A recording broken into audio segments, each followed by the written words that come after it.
제 인생책은 헤르만 헤세가 지은 시다르타입니다. 저는 고등학교 1학년 때 기숙사 생활을 하였습니다. 를 경쟁자라고 여기고 시샘하고 질투하는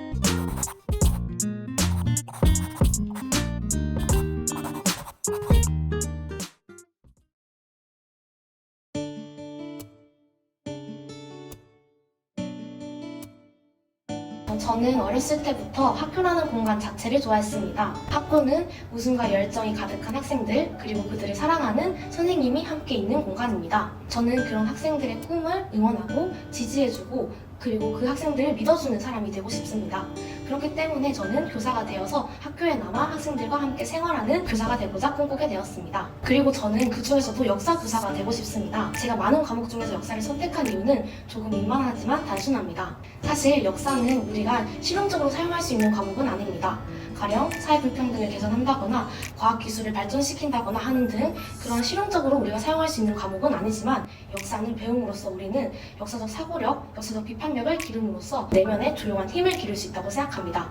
저는 그런 역사의 매력에 이끌려서 많은 교사들 중에서 역사 교사가 되고자 꿈꾸었습니다.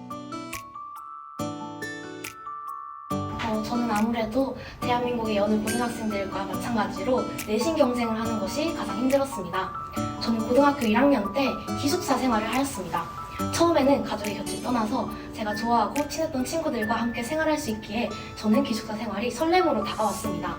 하지만 저의 기대와 다르게 고등학교 시절의 기숙사 생활은 조금 힘들었습니다. 아무래도 함께 내신 경쟁을 해야 되는 친구와 함께 생활하다 보니까 일주일 중에서 6일을 제가 경쟁자랑 함께 생활을 해야 됐습니다. 제가 너무나 사랑하고 친한 친구임에도 불구하고 그 친구를 경쟁자라고 여기고 시샘하고 질투하는 저 자신이 참 못나 보이기도 했습니다. 그렇기 때문에 저는 기숙사 생활 그리고 내신 경쟁하는 그 상황이 굉장히 큰 고통으로 다가왔습니다. 돌이켜 생각을 해보면 친구와 관계의 문제였거나 아니면 기숙사 생활 자체의 문제라기보다는 아마 내신 경쟁을 해야 했던 그런 상황 자체가 저에게 큰 고통으로 다가왔던 것 같습니다. 제 인생책은 헤르만 헤세가 지은 시다르타입니다.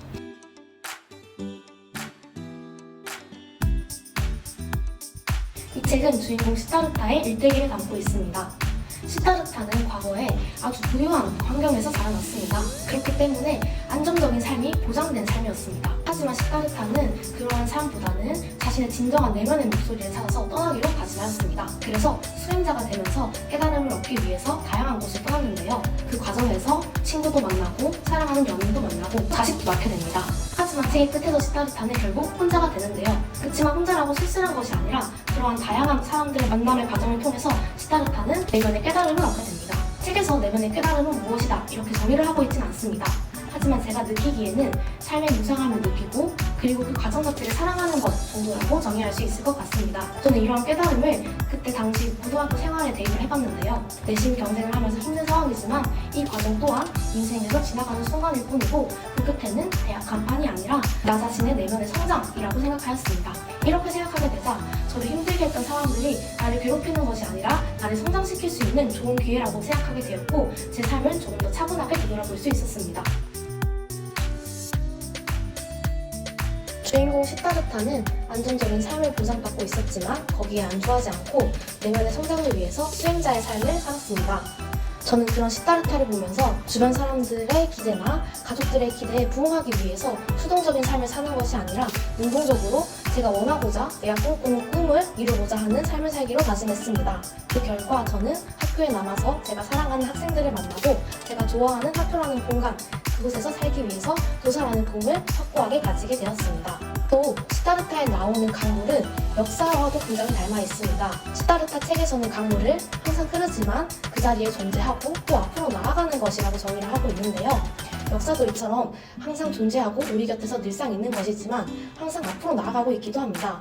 우리가 역사는 미래를 위한 교훈으로 작용을 하기도 하고 또 역사는 역사적 사고력을 기르는 데도 도움을 주고 있기 때문에 항상 존재하지만 그럼에도 앞으로 나아가는 것이라고 볼 수 있습니다. 실제로 저는 고등학교 과정에서 역사 동아리 부장으로 활동을 하였는데 그 동아리 이름을 강물의 숨 우리 말인 가람으로 지었을 정도로 강물에서 큰 깨달음을 얻었습니다. 저는 이 책을 좌절감, 무력감 등으로 삶에서 지치고 힘듦을 느끼는 사람들에게 추천하고 싶습니다.